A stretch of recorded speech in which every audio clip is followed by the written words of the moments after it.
तो इन लोगों को यह डर रहता था, इसके मेंबर्स को, कि कनाडा में तो फ्रांस है ही है, अगर हमारे साथ अगर इंग्लैंड नहीं रहा, इंग्लैंड की नौसेना हमारे साथ नहीं रही, तो कल इंग्लैंड फ्रांस हमारे यहां भी कब्जा कर लेगा और हमारी स्थिति को बहुत ज्यादा खराब करेगा। इसलिए ये लोग इसको कुछ बोलते नहीं थे। इस बात को ये भी समझ रहे हैं और ये भी समझ रहे हैं, समझ दोनों ही रहे हैं। यही कारण था कि जब सप्तवर्षीय युद्ध हुआ, 7 Years वॉर, जब सप्तवर्षीय युद्ध हुआ, इसका मूल आधार ये वाणिज्यवादी कारण थे। मूल आधार क्या था? वाणिज्यवादी कारण। दोनों के पास व्यापारिक कंपनियां थी, दोनों व्यापार करने वाले देश थे, फ्रांस भी और इंग्लैंड भी। इसलिए दोनों के व्यापारिक हित पूरब और पश्चिम दोनों जगह टकराते थे। इंग्लैंड के हित और फ्रांस के हित अमेरिका की तरफ भी टकरा रहे हैं, कनाडा और अमेरिका के बीच में, और इधर इंडिया में भी टकरा रहे हैं। इंडिया ने बोल करके मैं इंडियन सब कॉन्टिनेंट बोलूं या पूरब में बोलूं, क्योंकि यहां हम ब्रॉडली पढ़ रहे हैं। इसलिए अगर कहीं उनके बीच में कहीं भी युद्ध होता है यूरोप में, तो अमेरिका में भी युद्ध हो जाएगा शुरू और इंडिया में भी युद्ध शुरू हो जाएगा। तो इनके यहां 7 Years वॉर बोल देते हैं और हम उसको जब अपने यहां बोलते हैं तो हम उसको कर्नाटिक वॉर्स बोलते हैं। अब सवाल यह होता है कि इतना बड़ा युद्ध अगर होगा, 7 साल तक युद्ध अगर चलेगा, खर्चा कौन देगा? युद्ध का खर्चा कौन देगा? ये जो इंग्लैंड वाले हैं, ये मन में सोचते हैं, बोलते नहीं है कि हम तो आपके लिए लड़ रहे हैं, आपकी सुरक्षा के लिए, इसलिए जो खर्चा हुआ है वो टैक्स आप दोगे। हम तो आपको बचा रहे हैं, फ्रांस से बचा रहे थे आपको। इसलिए इन्होंने, इंग्लैंड ने, ये देखिए ये वाला वॉर है जिसको हम 7 Years वॉर बोल रहे हैं,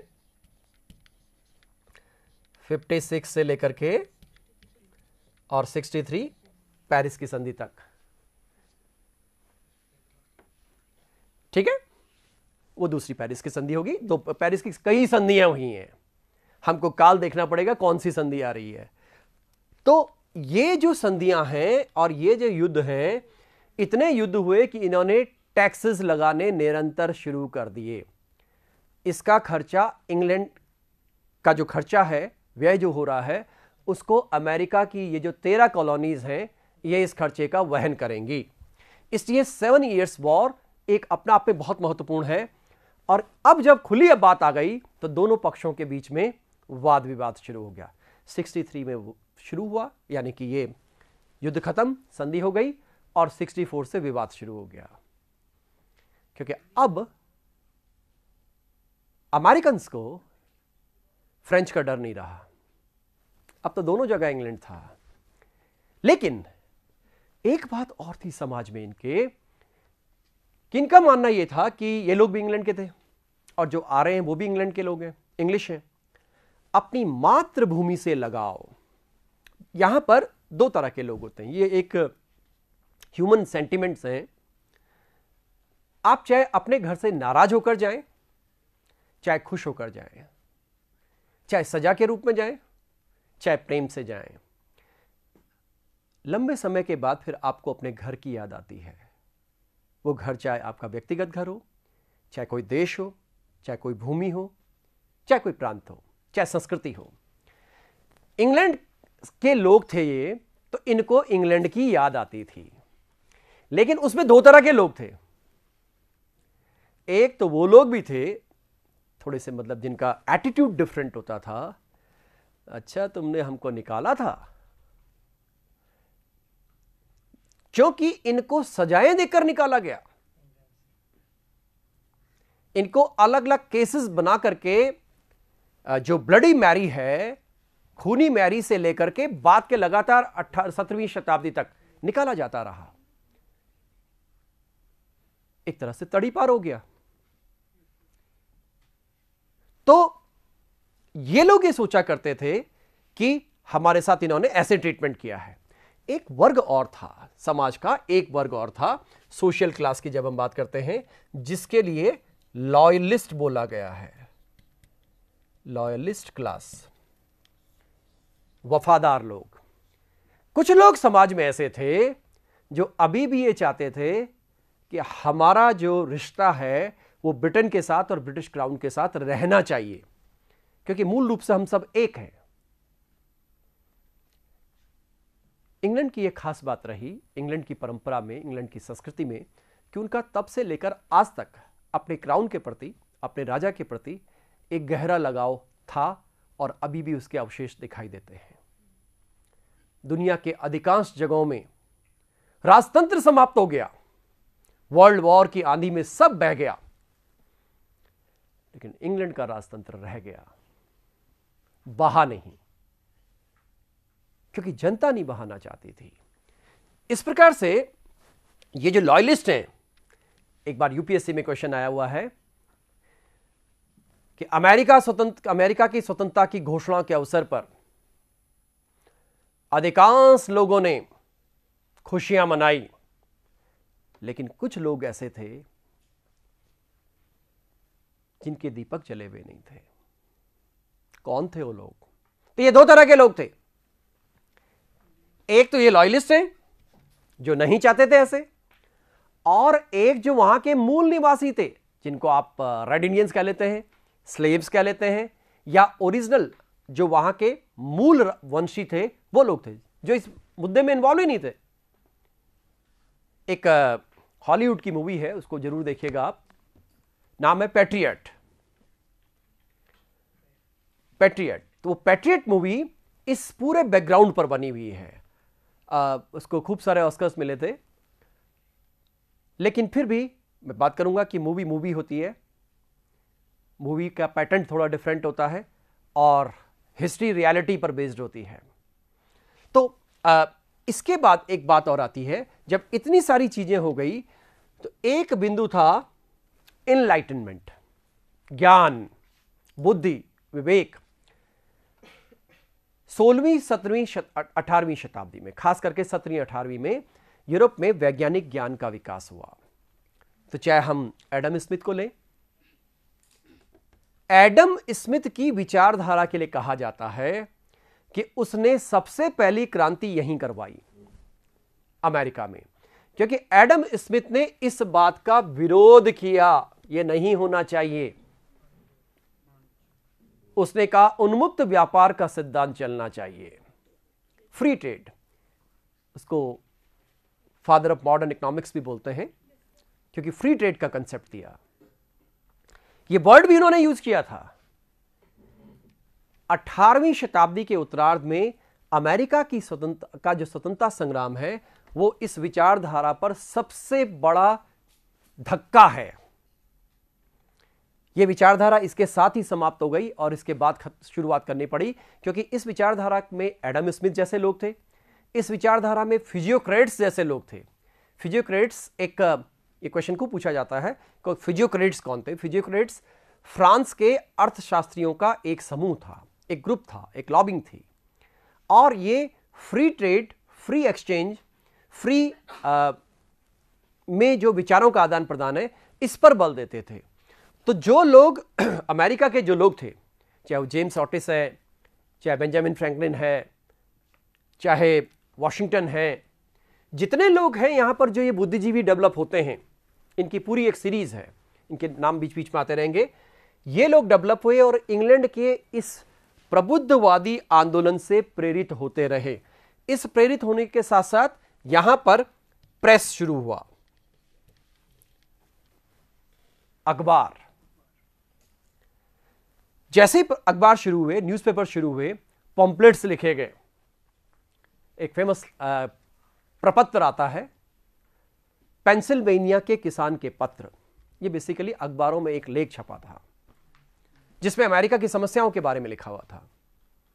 भारत में भी ऐसे ही बाद में हुआ, 100 साल के बाद। नौरोजी ने बड़ी जोर से आवाज लगाई, इंग्लैंड हमारा शोषण कर रहा है। इस बात के ठीक 100 साल के बाद इस तरह से हम देखते हैं कि ये जो एनलाइटनमेंट के आइडियाज हैं, इसने ग्रेट अवेकनिंग शुरू की, एक तरह का प्रचार प्रसार, एक तरह की जागरूकता शुरू की। जैसे ही इंग्लैंड की ओर से टैक्स लगने शुरू हुए, एक बड़ा इंपॉर्टेंट नारा आता है, नो टैक्सेशन विदाउट रिप्रेजेंटेशन। प्रतिनिधित्व तो नहीं तो कर नहीं। उनका कहना यह था कि जो हाउस ऑफ कॉमन्स है, इंग्लैंड की जो संसद है, वो हम पर कर किस आधार पर लगा रही है? क्या हमारा कोई प्रतिनिधि वहां पर है? याद कीजिए भारत में साइमन कमीशन। साइमन कमीशन जब भारत आया तो भारतीयों की कंप्लेन यह थी कि जो हमारा डिसीजन ले रहा है उसमें कोई भारतीय नहीं है। जबकि इस काल में जब मैं भारतीयों की बात कर रहा हूं, वहां पर 2 सांसद मौजूद थे हाउस ऑफ लॉर्ड्स में, उनका जिक्र ही नहीं आया। इसलिए साइमन गो बैक। इसी तरह से यहां पर भी बात आती है, आपको हम पे कर लगाने का अधिकार नहीं है, क्योंकि आपके यहां हमारा कोई प्रतिनिधित्व नहीं है, इसलिए आप हम पे टैक्स नहीं लगा सकते। शुरुआत में इस बात को सैद्धांतिक रूप से लिया गया, प्रिंसिपली, लेकिन धीरे धीरे धीरे धीरे ये अमेरिकन जो है रिजिड होते चले गए, क्योंकि प्रारंभ में जो इन्होंने प्रयास किए वो बड़े इंग्लैंड के अंदाज के ही हुआ करते थे।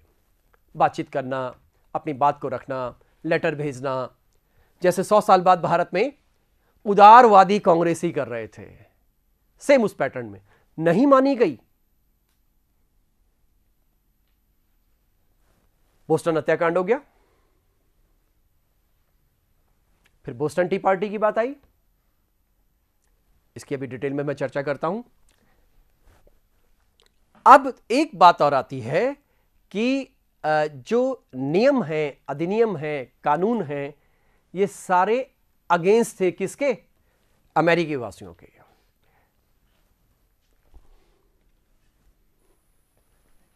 ये वो लोग हैं जो अमेरिका के स्वतंत्रता संग्राम में नेता के रूप में सामने आते हैं। और अभी मैंने इनलाइटनमेंट के लोगों की बात की, जो प्रबुद्धवादी हैं, जो वहां के नेता बने, जो वहां पे जिन्होंने इस पूरी व्यवस्था को संचालित किया।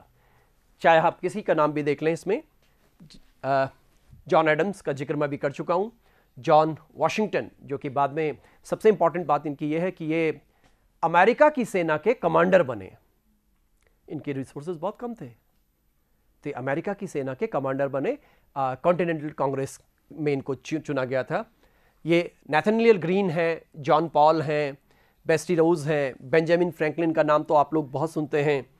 ये नाम बहुत चर्चा में आते हैं। पैट्रिक हेनरी हैं, अलेक्जेंडर हैमिल्टन है, थॉमस जेफरसन का नाम खूब चर्चा में आता है, एथन एलन है, पिचर हैं, पॉल हैं, जॉन हैनकॉक था। अब ये जरा जॉन हैनकॉक की मैं आपको एक बात बताता हूं। इसके लिए बोला गया, अंग्रेजों ने बोला कि अरे ये कौन आ गया, ये तो स्मगलर है, टेक्निकली ही इज क्रिमिनल। लेकिन इनके इतिहास में लिखा हुआ, अमेरिका के इतिहास में, कि एक व्यापारी था। ये भारत के संदर्भ में भी आएगा। तो नेथन हेल है, ये सबसे इंपॉर्टेंट नाम ये आएंगे।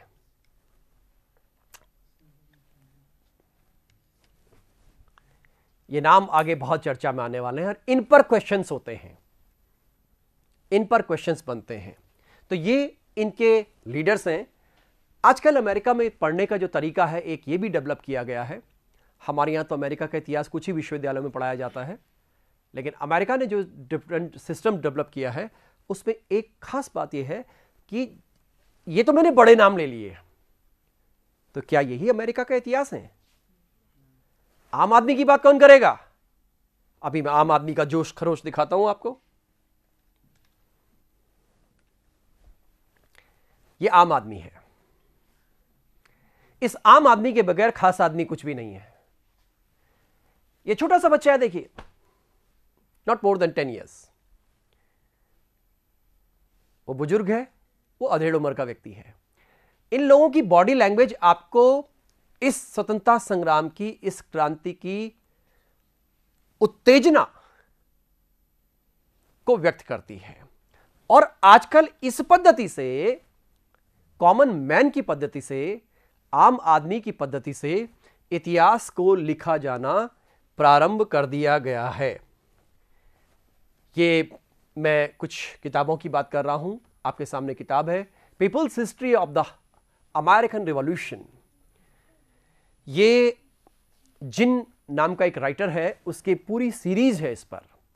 जैसे हम अपने यहाँ बोल देते ना कि भाई बिपिन चंद्रा की किताबें हैं, रोमिला थापर की किताबें हैं, या किसी और इतिहासकार की बात करते हैं, वैसे ही अमेरिकन हिस्ट्री में इस तरह का नाम आता है। तो ये देखिए, इसमें सारा आम जनता का रोल दिखाया जाएगा। आम जनता ने क्या किया,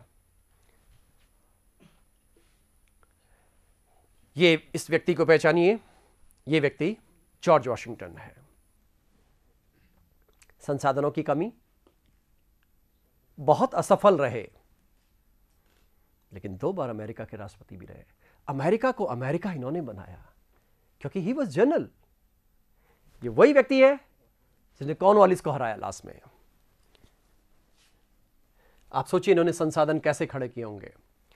इन पर 2-4 सवाल बनते हैं कि वर्जीनिया के रहने वाले थे, कहां के थे। एक क्वेश्चन ये बनता है। एक क्वेश्चन ये कि जो कॉन्टिनेंटल आर्मी है, कॉन्टिनेंटल आर्मी का मतलब यहां पर यह है, इस शब्द को इस रूप में भी बोला गया है, कॉन्टिनेंटल आर्मी मतलब रिवॉल्यूशनरी आर्मी।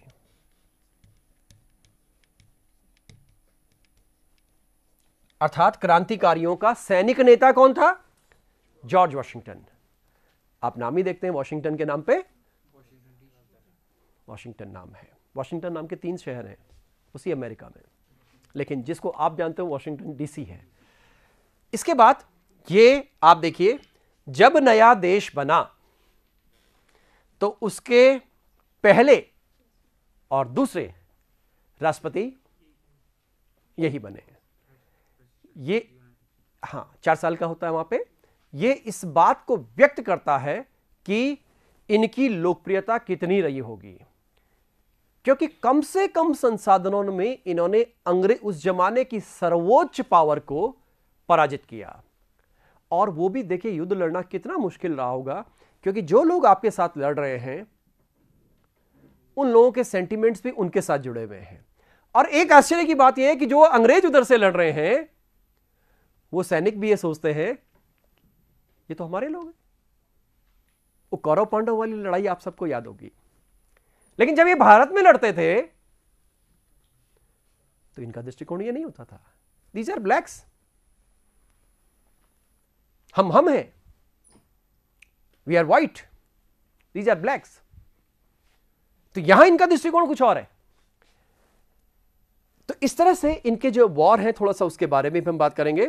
तो इस तरह से एक ये फादर बन जाते हैं अपने, ये जॉन एडम्स है। ये जॉन एडम्स ने बात की, इन पर प्रभाव था।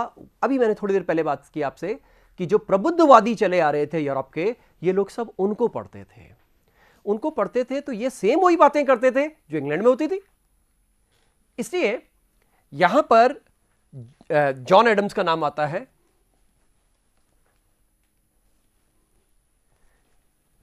ये वही व्यक्ति है, सैमुअल एडम्स, जिसने बोस्टन टी पार्टी का नेतृत्व किया। Mankind are governed more by their feelings than by reason. इसमें तर्क नहीं, संवेदना चाहिए।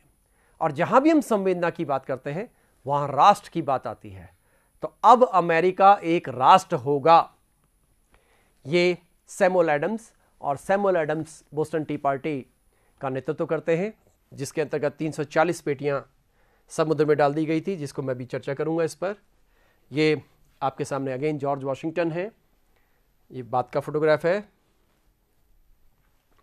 ये जेम्स ओटिस हैं।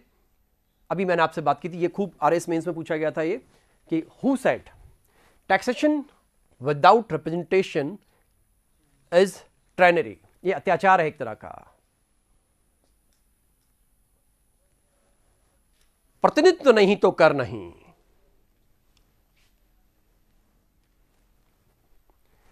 अब हम इन कारणों को शॉर्ट में बात करते हैं, बिल्कुल शॉर्ट में बात करते हैं, क्योंकि ये डायरेक्ट क्वेश्चन बनने हैं। बेसिकली क्वेश्चंस इन पर बनने हैं।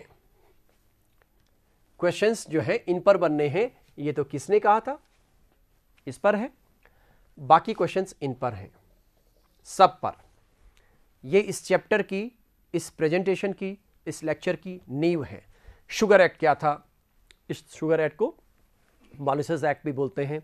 स्टैंप एक्ट क्या था, टाउनशेंड एक्ट यानी टाउनशेंड की जो कर योजना थी वो क्या थी, क्वार्टरिंग एक्ट क्या था, बोस्टन मस्कर क्या था, बोस्टन का हत्याकांड 1770 में हुआ। टी एक्ट क्या था, ये टी का संबंध भारत से है, इसलिए इसकी चर्चा हम लोग करेंगे। दूसरी बात, बोस्टन टी पार्टी, अभी मैंने जिसकी बात की थी, और इंटॉरेबल एक्ट, ये बात के एक्ट हैं जो बीच में आते हैं। और लास्ट है कॉन्टिनेंटल कांग्रेस। आप लोगों ने सुना होगा भारत में हमने स्थापित की इंडियन नेशनल कांग्रेस, तब आपने सुना होगा और पढ़ा होगा कि इन तीन नेताओं ने, चाहे नारोजी थे, चाहे दो तीन लोग और नाम आते हैं, उन्होंने बोला कि इसका नाम कांग्रेस रखा जाए। क्यों रखा जाए Congress? Congress word is derived from American history. Congress का मतलब क्या है? कलेक्शन ऑफ पीपल, लोगों का संग्रहण। तो जहां पे ये कांग्रेस शब्द आया, एक कांग्रेस शब्द के बाद पूरी दुनिया में कांग्रेस शब्द पॉपुलर हो गया। तो ये 7-8 चीजें हैं जिन पर हमारा प्रश्न बनने के चांसेस रहेंगे। ये सबसे पहले आया बोस्टन मैसेकर यानी बोस्टन हत्याकांड। ये अमेरिकन है, ये थोड़ा चिल्लाएंगे ज्यादा, बोलेंगे ज्यादा। हमारी तरह का जलियांवाला बाग कांड नहीं था। 5 लोग मरे हैं मात्र, बाकी घायल हैं। और इसकी क्या क्या चीजें पूछी जाती हैं? एक तो ये डेट पूछी जाएगी, डेट पूछी जाएगी, बोस्टन हत्याकांड कब हुआ था। एक बात इसमें और आती है कि इसमें घटनाओं का क्रम आएगा। क्वेश्चंस किस किस तरह से बनने हैं, घटनाओं का क्रम आएगा, वो अभी मैं क्रम बताता हूं आपको। जैसे माना पहले कोई घटना दे दी, उसके बाद दूसरी घटना दे दी, फिर तीसरी घटना दे दी, इसके आधार पर निकालेंगे कि इनका क्रम क्या था। ये क्वेश्चन आजकल के सबसे महत्वपूर्ण प्रश्न है आजकल। इसमें आप देख रहे हैं किस तरह से फायरिंग हो रही है। आप देखिए वर्ड भी प्रोपेगेंडा वर्ड इस्तेमाल किया गया है। British soldiers fire into crowd of colonist. उन अमेरिकन के लिए क्या लिखा जाएगा? कॉलोनिस्ट शब्द का इस्तेमाल किया जाएगा, कॉलोनी वासी। क्या लिखा जाएगा? कॉलोनी वासी। ये कॉलोनिस्ट है। और आप देख रहे हैं कितने लोग मारे गए, और हम इतिहास में पढ़ रहे हैं क्योंकि अमेरिकन इतिहास लिख रहे हैं। American centric approach. मुद्दा यह नहीं है कि कितने लोग मारे गए। वियतनाम में 5 लाख लोग मारे गए, इतना बड़ा नंबर है। यही अमेरिकन हैं 7वें 8वें दशक तक लड़ते रहे। जब उन्हीं के लोगों ने विद्रोह कर दिया कि आप वियतनाम में क्यों लड़ रहे हैं, हमारे लोग मारे क्यों जा रहे हैं, तब वो विद्रोह कर गए। 3-3 साल के बच्चों को मार दिया उन्होंने, इसी सेना ने, इसी अमेरिका की सेना ने।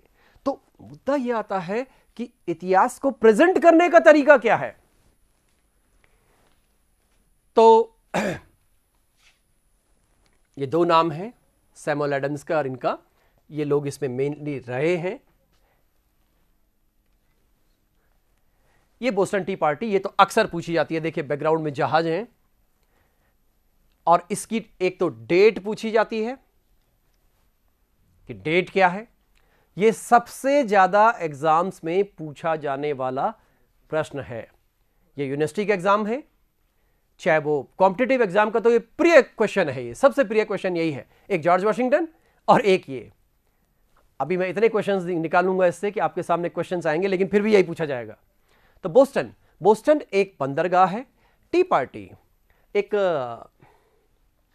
लॉर्ड जॉर्ज था, उसकी जो नीति थी चाय की नीति, उस चाय की नीति के अगेंस्ट ये हुआ था। आप याद कीजिए 1773 है, उस समय ईस्ट इंडिया कंपनी इंग्लैंड की बहुत पावरफुल कंपनी थी, और भारत में इस कंपनी ने बहुत पैसा कमाया था। इतना पैसा कमाया था कि क्लाइव जैसे साधारण व्यक्ति लॉर्ड बन गए। 1765 से लेकर के 1769 तक कंपनी का रेवेन्यू इतना बड़ा भारत में, बंगाल में, कि उन्होंने अपनी सरकारों को कर्जे भी दिए, खुद की सरकारों को। इस बात से उनकी समृद्धि और ताकत का अंदाजा हम लोग लगा सकते हैं। तो चाय का एकाधिकार इनको दिया गया, इस कंपनी को। यह जहाज उसी कंपनी का है, ईस्ट इंडिया कंपनी। आपको सुनकर हैरानी होगी, ये वो ईस्ट इंडिया कंपनी आजकल एक भारतीय ने खरीद ली है। ये एक बहुत अच्छी बात भी है। अब उसका कोई अस्तित्व बहुत ज़्यादा बचा नहीं है, लेकिन ये एक सिंबॉलिक पक्ष था। तो बोस्टन टी पार्टी